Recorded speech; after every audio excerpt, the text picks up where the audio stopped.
நீதிமொழிகள் 12ஆம் அதிகாரம் 1 முதல் 10 வசனங்களை நாம் இப்போது வாசிக்கலாம். புத்திமதிகளை விரும்புகிறவன் அறிவை விரும்புகிறான். கடிந்து உழுதலை வெறுக்கிறவனோ மிருக குணமுள்ளவன். நல்லவன் கர்த்தரிடத்தில் தயை பெறுவான். துர்ச்சிந்தனைகளுள்ள மனுஷனை அவர் ஆக்கினைக்கு உட்படுத்துவார்.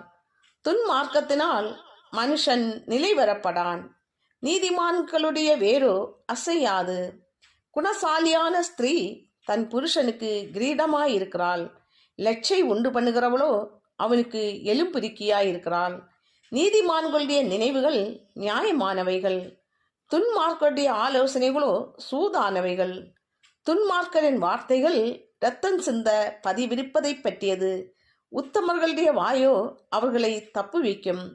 துன்மார்க்கர் கவிழ்க்கப்பட்டு ஒளிந்து போவார்கள். நீதிமான்களுடைய வீடோ நிலை நிற்கும்.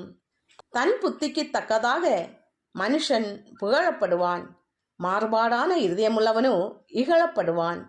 ஆகாரம் இல்லாதவனாயிருந்தும் தன்னைத்தான் கனம் பண்ணி கொள்ளுகிறவனை பார்க்கிலும் கனமற்றவனாயிருந்தும் பணிவிடைக்காரனுள்ளவன் உத்தமன். நீதிமான் தன் மிருக ஜீவனை காப்பாற்றுகிறான். துன்மார்க்கருடைய இரக்கமும் கொடுமையே.